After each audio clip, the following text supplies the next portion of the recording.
Hey mamas, you are listening to the Motherhood is Ghetto podcast.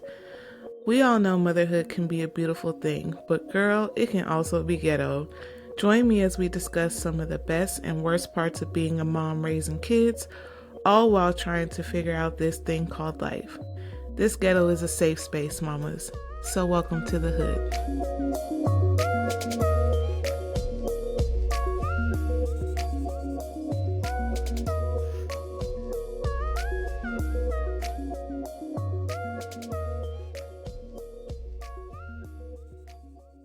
Hey mamas, welcome back to another episode of Motherhood is Ghetto. My name is Joy, and how y'all doing out there? If you're doing all right, you already know what to say. Say amen. I pray that you are having a great day, a great week so far. I pray that you are having a great summer so far. We're halfway through it, and the kids will be back in school before we know it. Amen. Um, but I do pray that you all are having a great day today. Thank you for joining me today for part two of CPS almost took my kids twice. So we're going to get right into it, mamas. This is going to be part two, the final part. Thank God, because I think that if this would happen a third time, we'd be telling a different story. But this would be part two of CPS almost took my kids twice, and I will be sharing with you guys the second time that CPS almost took my kids. If you haven't listened to part one, go ahead and pause this episode. Amen. Go listen to part one and then come back and listen to part two, because there is a message that ties all this in together. So you have to listen to part one in order to understand what I'm trying to put down. Amen. So where we last left off from part one, I ended up getting my daughter, picking her up. Everything was copacetic. Went back later on to check on my husband, make sure he was okay, figure out what went on, all that good stuff. But basically, just to kind of like give context, what was going on with him. During this time, his mother had just passed away. He was having a really tough time dealing with it.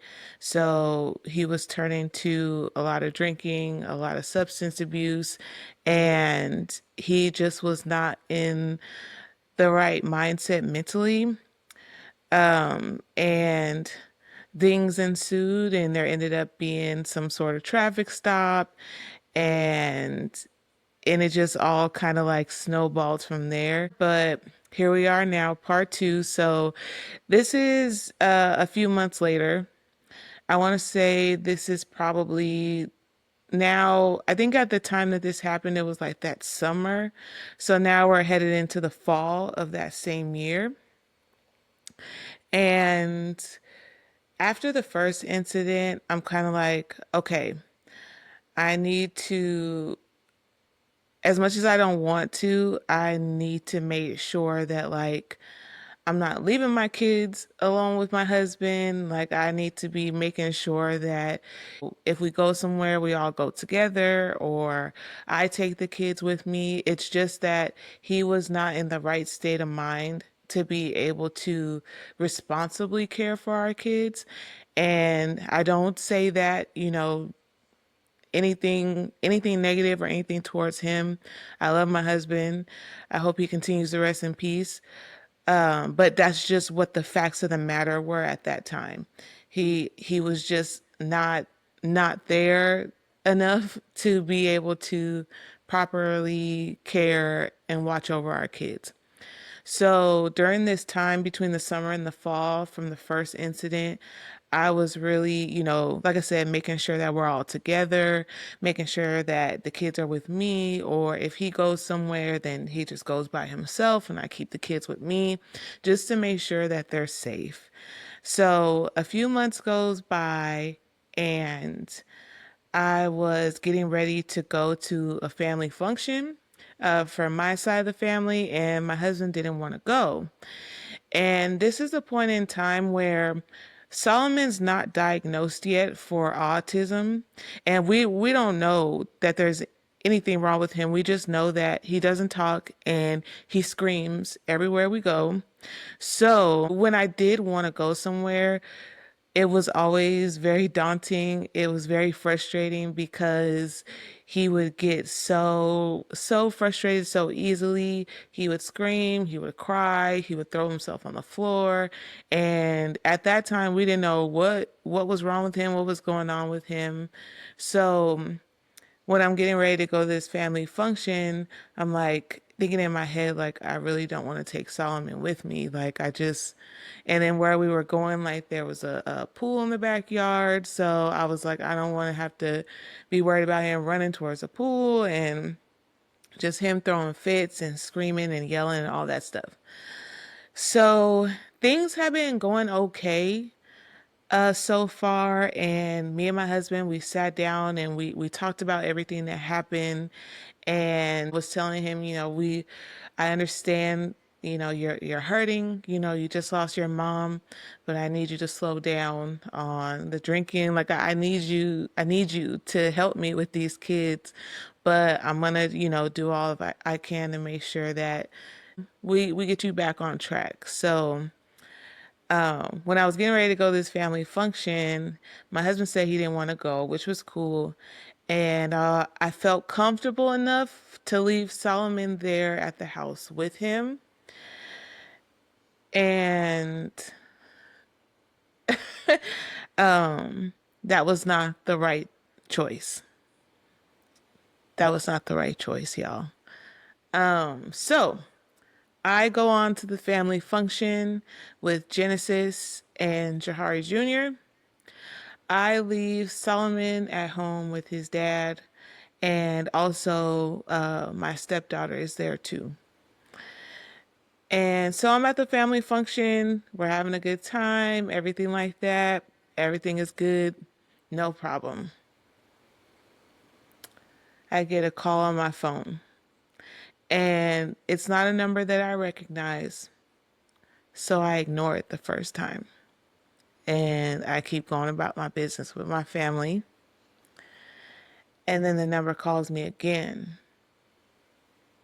So I'm not thinking that anything's wrong because I know my husband has a phone, and if he was calling me, like, he would call me from his phone.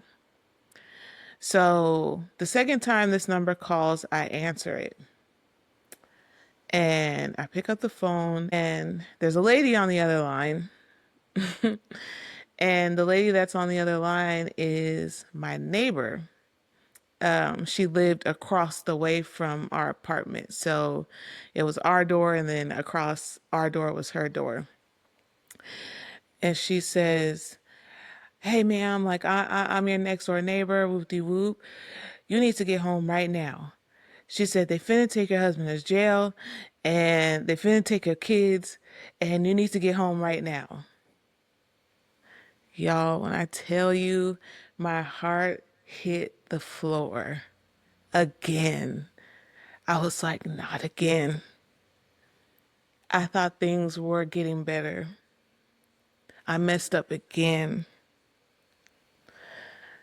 I was not supposed to do this again. This was not supposed to happen again.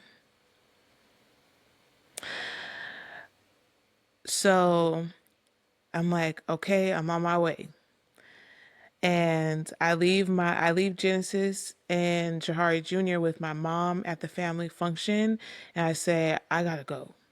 There's something going on. I gotta go. And so I'm flying down the freeway to get back home. And I pull up, and there's police, there's paramedic, there's firefighter. And I'm just like, what happened? I wasn't gone that long. What happened? And I walk up into the house, and I see my husband on the floor in our house in handcuffs. And my kids, my son and my stepdaughter, are sitting in the back of an ambulance truck. And so I'm trying to figure out, I'm like, what is going on? Like, what happened? So the police officers and the paramedics asked me to step outside so that way they could talk to me. And so they proceed to tell me that this was actually the second time that they came out to my house that day. I guess the first time that they came out, my husband had collapsed outside. He went outside to the car to go get something and he ended up collapsing. And someone in the complex called 911 for him, called the ambulance because he had passed out, like he was laying out there like in the carport or whatever. And some of the neighborhood kids like helped him like, get up and stuff like that. And I guess by the time the paramedics had came, my husband was already in the house, like, and so they didn't know like who had the emergency or whatever like that. So they left. But apparently when he came back in the house, my stepdaughter was watching him, like she saw him come back in the house and just collapse on the bed. And so she was trying to wake him up and he wouldn't wake up. So she called 911 again for her dad. And the paramedics did come out and they came and, she let them in the house and they're trying to wake him up, and they're saying, hey, what's like, are you okay? Or like, can you hear me? And my husband wakes up, but he has no idea what's going on. There's paramedics standing around him. The kids are in another room. So he's like, what's going on?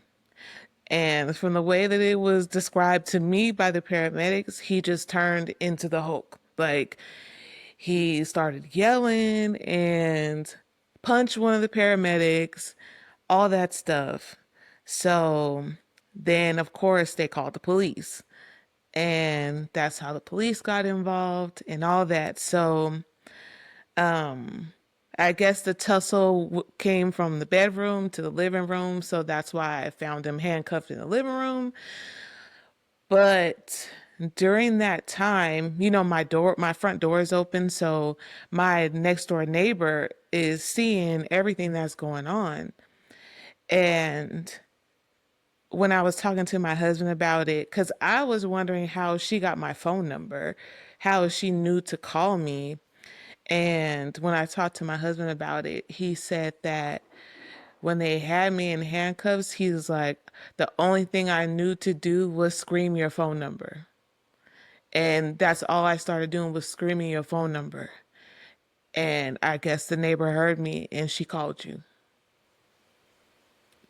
When I tell y'all, like, when I tell y'all, God is real, amen. God is real, and nobody can convince me otherwise. That's just it. That's it. So she hears my husband screaming my phone number and she calls it. And that's how she ends up getting a hold of me.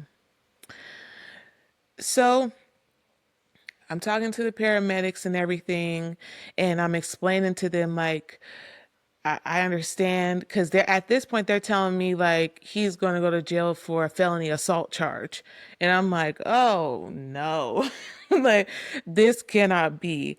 And my husband has been to jail before, but never on a felony, so I'm like, absolutely not. Like this can't happen. I no, this cannot happen. So I started explaining to them like everything that's gone on with his mother passing away and all this good stuff, and just like begging them like he cannot be arrested for a felony charge. So the paramedics were saying, okay, we'll agree to drop the felony charge. We won't take him in or anything for felony, but we are going to take him to the hospital. But I do want to let you know that we did call Child Protective Services. And I was like, what? No. I was like, no, there's no way. And I was like, are you for real? And the paramedic was like, yes, they have been engaged. So you can expect a pop-up visit from them as soon as later on today, but they have been engaged. Of investigation has been launched, and that is what it is. Like your children were put in danger. So yeah, you it's happening again. So that was that. Paramedics leave and everything like that. He goes to get checked out. Everything is good. And then he's able to come back home, thank God. So no charges or anything. He doesn't go to jail or nothing like that. But there's a CPS thing again. And when we got back home, I was talking to my neighbor and I was telling her, thank you so much for calling me. Like this is crazy. And she was telling me, she's like, I've dealt with CPS a lot. And she was like, you need to go and clean up your house right now. She was like, you need to go clean up your house. You need to, make sure your laundry is done, like clean your kitchen, all that good stuff, because she said they're going to be here. She's like that, like what they were saying. She's like, that's 100% true. They will pop up on you. They're going to check your cabinets. They're going to check the kids' rooms. They're going to check bathrooms. They're going to check everything to try to prove that the conditions that they live in or the parents are unfit. So she's like, go clean up your house, this and that. And I was like, okay, okay, cool. Thank you for letting me know. But the issue was, again, like I mentioned in the first part, we where we lived was not the best. And when I tell you that our apartment was roach infested, it was roach infested. But again, we didn't have any money to go anywhere else. Our credit wasn't good enough to go anywhere else. That was literally all that we could get. And we just had to like grin and bear it. Like we had to just take it because it was a roof over our heads. And it was the whole complex was infested with roaches. And the infestation was so bad, y'all. I used to tell my kids that they were spiders because I did not want them going around other people saying that we had roaches. I would rather them say we had spiders than roaches. So my kids for a long time grew up thinking that roaches were spiders.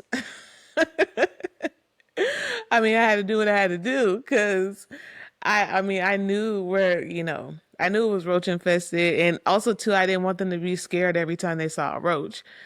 But funny little side note about that. So my kids are thinking that roaches are spiders. One day, I think one of my husband's family members come over and like one of the kids come over and they see the roach and they're like, y'all got roaches. Like this is what they're telling my kids. And my kids are like, no, we don't. Those are spiders. And I'm like, So on that day, that's when my kids learned that those were roaches and not spiders. But anyway, so that was my biggest worry. I was like, what if they see these roaches like and say that this isn't a fit environment for them? Like I'm panicking. Like I don't know what to expect because this part of it had never happened. Like the first time this didn't happen. But the second time, like CPS has been engaged, there's an investigation and they're coming. So I'm scared. Like I'm like, what are we gonna do? Like, so I prayed. I was like, God, please just let the roaches just stay where they are for this time. Like, please don't let no roaches come out. Like, I turned on all the lights. I was playing music, like, to make sure, like, they stayed, like, in whatever corners that they were at. Like, I just was like, I don't know. Like, I'm just scared. So the next day comes and me and my husband like we're just kind of waiting, like pacing on, on pins and needles because they don't tell you when they show up. Like you do not know the day or the hour. Like but the lady, my neighbor was telling us like she's like they gonna come tomorrow. Like trust and believe. Like they gonna pop up on you tomorrow. So we're just kind of waiting around and so a few hours go by and I tell my husband I'm gonna head to the store really quick. I'll be right back. And I get in the car, I pull off, and as I'm exiting the apartment complex, I see the state car driving to the complex. And I'm like, I know that's not them. So I hit a U-turn and I come back in the complex and I'm following behind them and sure enough, it's them. So I'm like, okay. So I hop out of the car, I walk to their car, hello, hello, and I let them in the house. And so then they start looking through cabinets, they're going in the kids' rooms, just doing what they do. And I'm just praying that a roach doesn't pop out. I'm praying that like I did enough cleaning and straightening up. I just don't know what to expect at this point. And so after they did their walkthrough, they talked with the kids, all that good stuff. They let us know that it looks like they live in a safe home environment. There's food in the cabinets, there's food in the refrigerators. They all have a place to sleep comfortably. So we're gonna go ahead and close this investigation, close this case, because we do not feel these children are in any imminent danger. But, we did have to come out because of the circumstances that happened yesterday. I was like, no, I totally get it. Like, it's fine. Like, we appreciate you for coming, all that good stuff. And that was it. And so a couple things with this story, right? That was a lot. Hold on, let me this is really hard for me to tell this story. It's really hard because like I said in the first part, that whole year was one of the worst years of my life. Besides the year that my husband passed away, like that year is a close second. It was the worst year of my life, hands down, before my husband passed away. So it's hard for me to relive it because all those emotions and everything that I was feeling is coming back and I feel a little overwhelmed, but like I said, like the message is bigger and I don't want to be that type of person that gets on Beyonce's internet telling all her business just to tell all her business. I really feel like my journey and the things that I've encountered being a mom and being a wife, I feel like my story can resonate with so many people.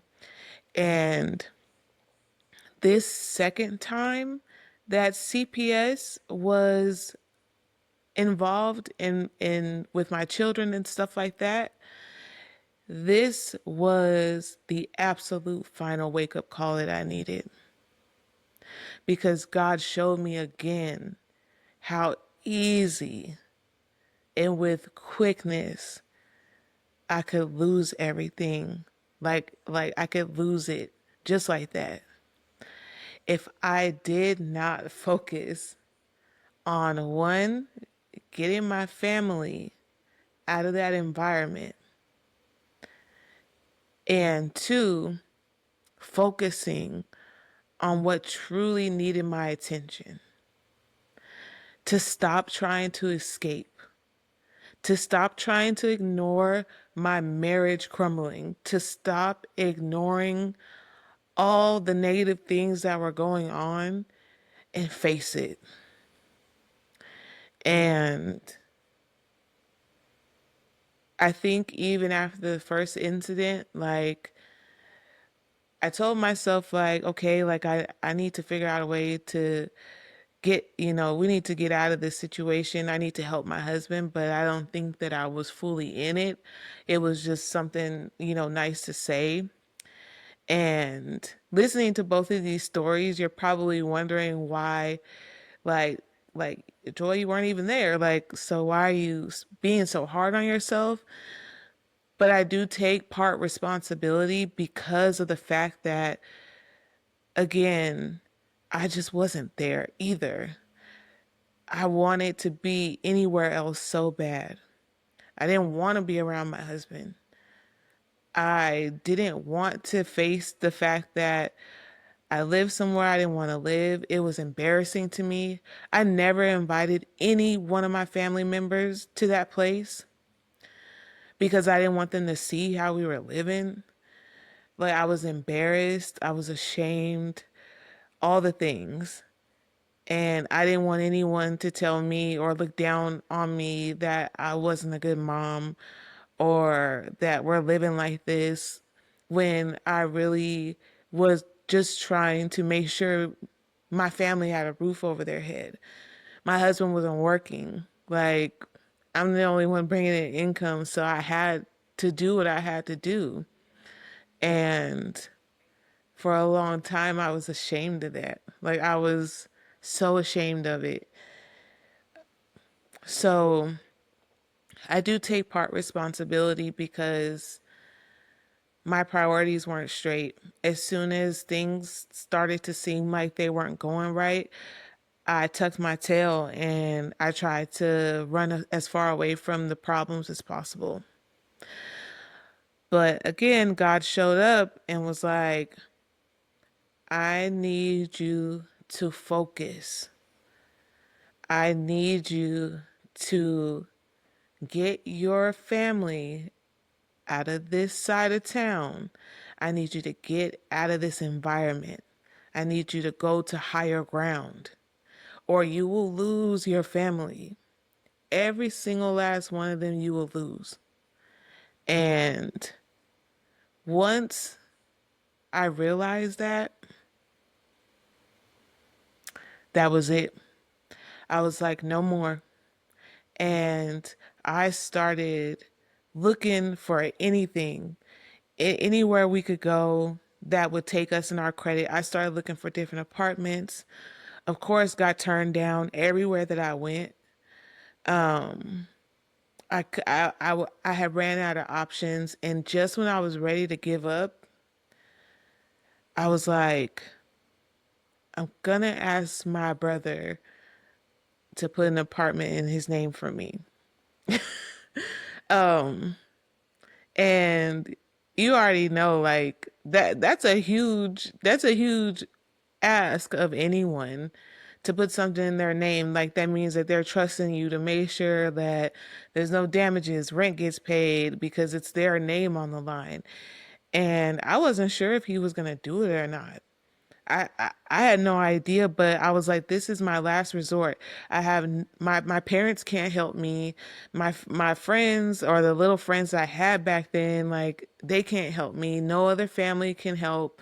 Like, this is my final last option. If this doesn't work out, then, like, I was ready to give up. Like, I was ready to surrender and be like, whatever happens, happens. But I went to my brother. I pray he continues to rest in peace. And I asked him, I said, bro, I know this is a lot, but could you please put this apartment in your name for me? I was like, this is where it is. This is the application. Like, I can pay all the fees, all the things. I said, but could you please? Like, I was begging him. I was like, can you please put this in your name for me? And I promise, I won't mess it. I won't mess up your name. I won't mess up your credit. I promise. And after I said all that, he just looked at me and said, okay, man, love that guy, man. Love that guy. love him. But he did. So thanks to my brother Jason, we ended up getting an apartment, better neighborhood, closer to my mom too. So that was super nice to be near her and just down the street from her. And it was a different environment. My kids were happier. It was a lighter feeling. That heaviness of living in that place was gone. It was lifted up off of us. My husband started to feel better. We started to get our marriage back on track. And also too, because my my mental clarity was off when we were living in that other place, and I wasn't able to focus and I wasn't present. I wasn't able to see what was going on with Solomon either. Again, when we lived there, this was before he was diagnosed with autism. And I'm thinking that the fact that he doesn't talk, he's not potty trained, not from our lack of trying, but he at this point he's already 2 years old and he's not talking. He's still wearing diapers. He's yelling and screaming all the time. We don't know what's going on with him. And I did not have the mental clarity enough to realize that something was going on with my son too. And it's when we got out of that environment that I was able to redirect my focus on them, because now I was in a place where I wanted to be. My husband was in better spirits, so I wanted to be around him again. So I was able to observe what was going on and look at my son and for the first time think something's not right. And taking him to the pediatrician and them just telling me like, oh, it's just a development delay. They develop slower than girls, and saying, nah, I don't think that's what it is. I'm going to go get a second opinion. And I did that. And I found out, or we found out, that our son had autism. I don't think that I would have even had the wherewithal to challenge that or question what they were telling me had I still been in that environment. I was just too busy trying to escape it. I was too busy trying to put that out of my mind, what was going on where I lived, and just ignore it. So, us moving did a whole lot of good.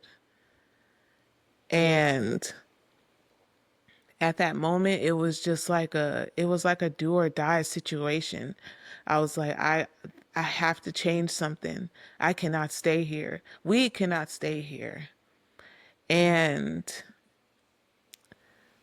yeah, so that's it. That's the story. And also to give a little context, because you're probably wondering like, well, what happened to your husband? Like, why was he collapsing? What was going on?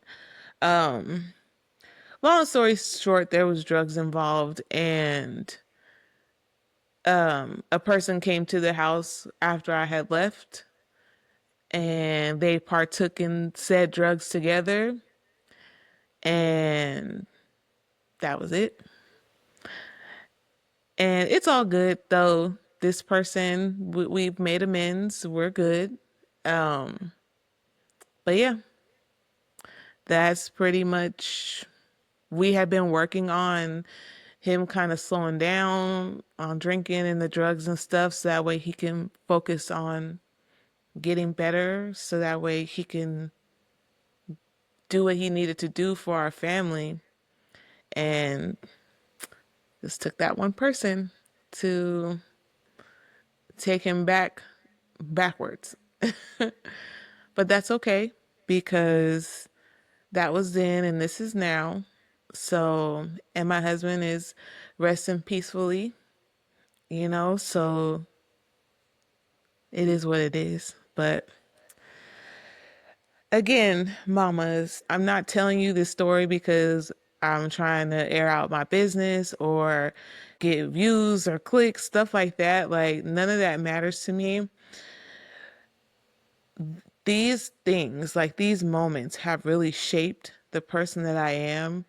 And you've heard me tell you guys stories about grieving and losing my husband and losing my brother and really focusing to fix the parts of me that I felt needed to be fixed, and fixing my finances, being a better caregiver, gentle parenting my kids, and eventually achieving one of my goals of buying my family a home.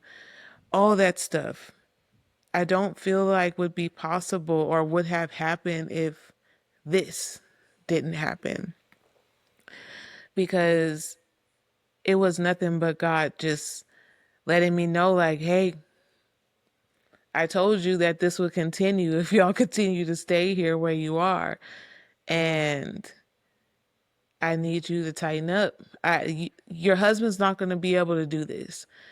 Your husband is not going to be able to get you guys where you need to be. It's up to you.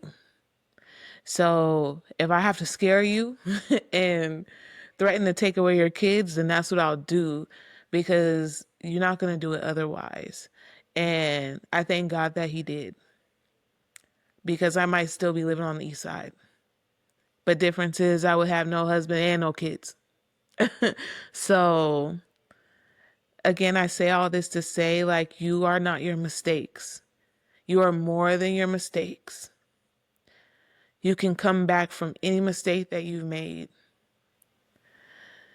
You have purpose on your life. And the children that you gave birth to, they are assigned to you. There's no one on this earth that could be their mother but you. So when things do happen, when mistakes happen, it's okay as long as we learn from them and we don't stay stuck in the same hamster wheel, in the same rat race, and we do better, even if it's just a little bit better. Like the apartment that we moved to, yes, it was not roach infested. It was in a better neighborhood. But at the end of the day, it was still an apartment. It was still a little apartment. And, it wasn't a four-story mansion, mega mansion, nothing like that. But it was safe. It was clean. And it gave my family a sense of security. And it gave us a sense of clarity so that way we could see things in clear view. And sometimes that's just all you need. So even if it's just a little bit of improvement, you learn from a mistake and you improve a little bit, like that goes a long way. So don't get down on yourself if you've made mistakes in the past. Don't feel guilty, because Lord knows I felt guilty for a long time. And that's why I said take part responsibility, because I just wasn't there. I was checked out. So that's on me. But just know that you have the power to change anything in your life that you think needs changing. And as long as you stay focused, there's nothing that can stop you. So, with all that being said, I'm going to go ahead and land the plane here. Thank you so much for tuning in today. I appreciate y'all giving me the space to share this story with you guys.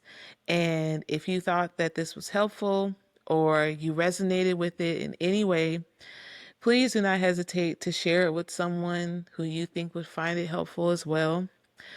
Also, you can follow me on Instagram at motherhood_ghetto. I post reels there so you can keep up with me and the kids. I post show previews, stuff like that.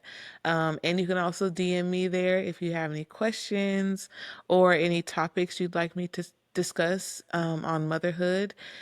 And don't forget to follow the show if you're listening on Spotify or Apple Podcasts. Don't forget to follow the show. Also, too, don't forget to subscribe to the YouTube channel. Motherhood is Ghetto podcast is on YouTube, and also it is on YouTube podcast as well. So don't forget to subscribe to the show there. And then lastly, don't forget to pick up your copy of the Empower Mama Planner, as well as the Motherhood is Ghetto Self-Care Journal for Mothers. Both are available on Amazon right now. Thank you so much for tuning in, and until next time, mamas. Thank you so much for listening to today's podcast. Don't forget to follow the podcast and share with anyone who you think may enjoy it. And follow me on Instagram at motherhood_ghetto.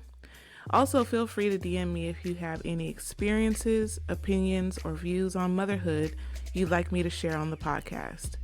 Until next time, mamas.